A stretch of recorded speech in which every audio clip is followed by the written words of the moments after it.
গতকাল 25 জুলাই সকাল থেকে বিভিন্ন সোশ্যাল মিডিয়াতে ইউটিউবেতে একটি ভিডিও প্রচার করা হয়েছে খুবই নোংরা ধরনের, যেখানে স্ত্রী পুরুষ চরিত্র দেখা যাচ্ছে। তাদের মধ্যে যে পুরুষ চরিত্র তার সঙ্গে আমার নাম যুক্ত করার চেষ্টা হচ্ছে। ভিডিও ঠিক কি ভুল তৈরি করা কিনা, কোন চরিত্র কারা করেছে আমরা কিছু জানি না, কিন্তু এর দ্বারা আমার ব্যক্তি চরিত্রকে হনন করার, আমার ব্যক্তি ইমেজকে ধ্বংস করার এটা খুব প্রচেষ্টা হয়েছে। একটি ষড়যন্ত্র চলছে অনেকদিন, সেই চক্র থেকে এটা করা হয়েছে। সেই জন্য আমার মনে হয়েছে যে এটার সত্য সামনে আসা উচিত এবং যারা এই চক্রান্ত করছে তাদেরকে আইনের সামনে আনা উচিত।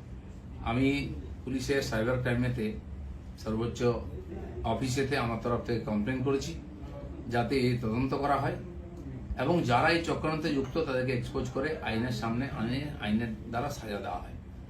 আমি অপেক্ষা করছি পুলিশ কি করে। আর রাজনীতি এটা নতুন নয়, এ ধরনের চক্রান্ত চলতেই থাকে।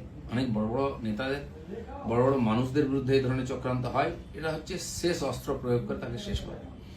আমাদের পার্টিতেও 5-6 বছর আগে বেশ কয়েকজন নেতার বিরুদ্ধে একজন মহিলাকে দিয়ে বলানো হয়েছিল।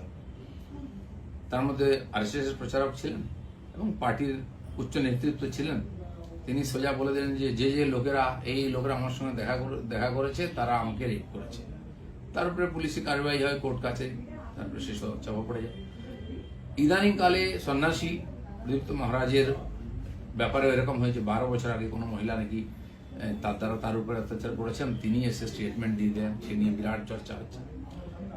এ ধরনের ঘটনা লাগাতার হয়। আমাদের পার্টির একজন বরিষ্ঠ নেতা আছেন মাননীয় সঞ্জয় যোশী, তার বিরুদ্ধে বিভিন্ন এই ধরনের ভিডিও সিডি করে সারা দেশে পাঠানো হয়েছিল। অনেক এটা নিয়ে আলোচনা হয়, পরে যখন ফরেন্সিক টেস্ট হয় দেখা গেল সেটা ফেক ছিল।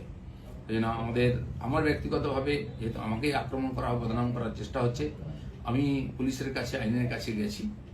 আমি দেখতে চাই পুলিশ কি করে এই ধরনের চক্রান্তে, কারণ এর তো কারোর বিরুদ্ধে লড়াই করা সম্ভব নেই হবে। টাকা পয়সা দিয়ে চক্রান্ত করে যে কোনো মানুষকে যে কোনো সময় বদনাম করার চেষ্টা হচ্ছে।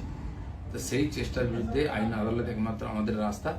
আমি আইনের কাছে গেছি, লিখিতভাবে বিভিন্ন লিঙ্ককে সেখানে আমি পাঠিয়েছি যে যারা যারা এটা নিয়ে ইচ্ছাকৃতভাবে আমাকে বদনাম করার চেষ্টা করেছে তাদের বিরুদ্ধে ব্যবস্থা হোক। দাদা, এইটা কি রাজনীতি তো নোংরামি দিয়ে হয়, কিন্তু কত নোংরামি হবে, কত নিচে নামতে পারবে। পশ্চিমবাংলার রাজনীতিকে বারবার কলুষিত করার চেষ্টা হচ্ছে। আমরা যারা সাধারণ কর্মী হিসেবে সাধারণ মানুষের সঙ্গে থাকি, আমিও 40-42 বছর ধরে সামাজিক জীবনে কাজ করছি। আর্থিকভাবে আমাকে কেউ বদনাম করতে পারেনি। অন্যান্য অনেকবার কমপ্লেন আনা হয়েছে, আমি তার জবাব দিয়েছি। এই লড়াইটাও আমার ব্যক্তিগত লড়াই, আমি পার্টিকে মধ্যে ইনভলভ করিনি। এই লড়াইটা আমি লড়ছি। আমি জানি না রাজনীতি কত নিচে নামবে, সেই জন্য এই চক্রান্তের যে রহস্য সেটা উদ্ঘাটিত হওয়া উচিত।